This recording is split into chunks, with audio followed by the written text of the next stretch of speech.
Hi, I'm Taylor with Mom on the Spectrum, and I have another unedited video for you today.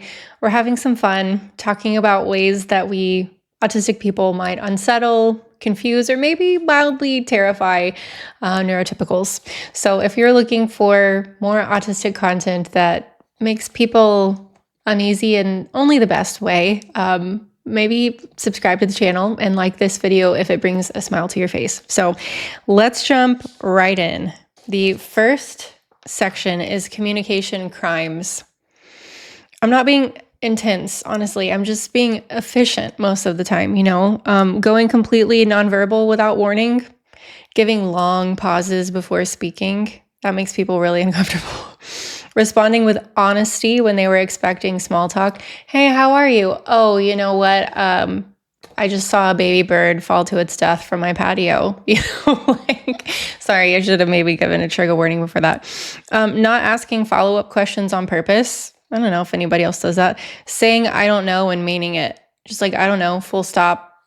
Some people don't expect that. Monologuing about special interests with like zero social awareness, just like it doesn't, I'm not thinking about what the other person is thinking about. I'm just thinking about talking about my newfound passion of watching house finches and learning their nesting habits. I won't bore you with that right now. It's not boring though. Not masking facial expressions during awkward moments. So like somebody says something and you're like, what? Yeah. Using text or email for deep emotional conversations, because what else would you do? Sorry if that was too loud.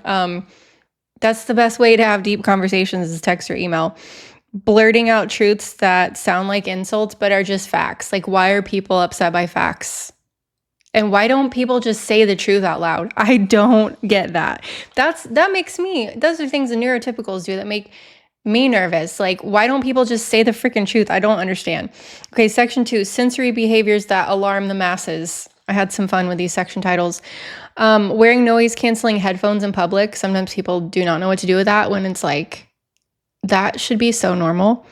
Turning off overhead lights, even in stores or shared spaces. Tapping, flapping, or bouncing while thinking. Yeah, mind your own business. It's totally normal. Staring into space for a long time while processing. I do that. And y'all know that I look over here a lot because that's my thinking corner. Yeah. This one's great. Avoiding eye contact 90% of the time and then all of a sudden maintaining it intensely. Bringing a weighted blanket to social events. Has anyone done that? I have like a weighted lap blanket that's travel friendly. Sitting on the floor because chairs are weird sometimes. Like, there are so many times when I'd prefer to sit on the floor, even though I'm kind of a germaphobe, but like sometimes I just need to sit on the floor. Sniffing food or objects before using them. That's me. Taking sensory breaks in the middle of work or a conversation.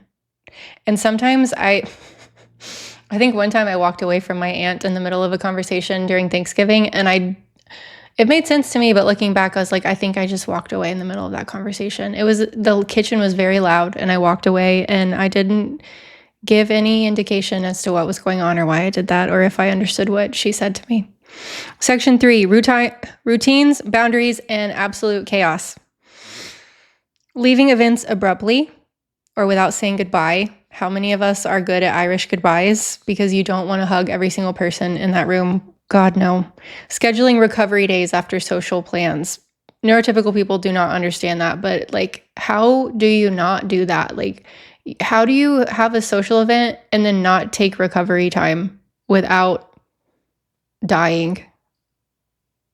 Saying I need a script when something unexpected happens. Has anybody done that? I know a lot of us script in the car, like on our way to something, we'll talk through everything we need to say. Not answering the phone, like ever. Next, wearing the same outfit 4 days in a row because it works. Why wouldn't you?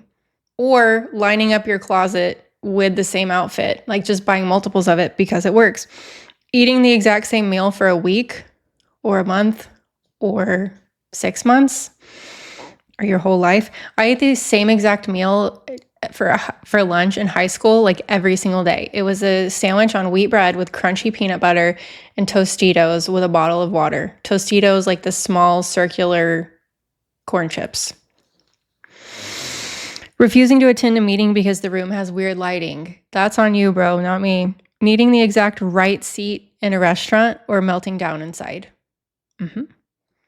Blocking out 2 hours to transition between tasks. Neurotypicals are like, what? That doesn't make any sense. Oh yeah, well, nobody asked you.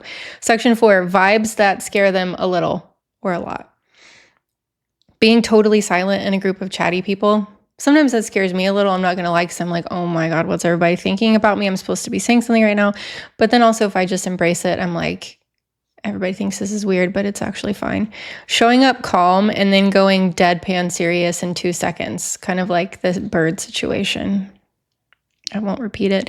Laughing at things no one else heard or noticed. I do that and my dad does that. And it's so unsettling to the people that it happens to. I'm like, I swear you didn't do anything funny. I just am laughing. And I don't even know why to tell you that I'm laughing, but I noticed something. It's not going to make any sense if I say it out loud. Saying that I need a moment to process that and actually leaving. Having zero reaction to a story because you're still buffering. That's my default state. Like, you tell me a story, I'm going to be like, I heard what you said, but I need some time before I, like, what do I do with my face? I don't know. I got to think about that. Refusing to join in group activities just because they're expected. I know a lot of us like are kind of defiant in that area. Well, I don't want to do it just because they say I need to do it. That's my daughter in school, actually. It's like, I don't want to do it. Sitting in absolute stillness with eyes closed during a loud party. Hey, if they don't know how to party, that's on them. Like, you can party lots of different ways. No judgment. No cap. Did I use that right? No, my kids be like, Mom, just stop, please. Just stop. Being fully okay with being misunderstood. Yes. Okay, that's on you. If you misunderstood what I said, like, I'll do the best I can to clarify, but also if you don't understand, you don't understand. Like, I can sit with that. Sometimes if I'm misunderstood, it makes me really anxious. But anyways, neurotypicals, if you're watching, I'm not trying to make you nervous. I'm just trying to be me. And there's things that you do, sorry to point, but things that you do that make me nervous. So let me know in the comments, autistic people, things that you do that leads to awkward silence on behalf of neurotypicals. And if you want a community where you can plug in and connect with people who are awkward and like making neurotypicals uncomfortable, check the link in the description for a free 7-day trial to my private online community. There's over 200 of us. We're active all throughout the day, sharing random tidbits and art and resources. It's so much fun. Would love to see you there. Like this video if it was helpful to you. Subscribe to the channel if you haven't already, and I will see you in the next video. Keep being weird. Bye.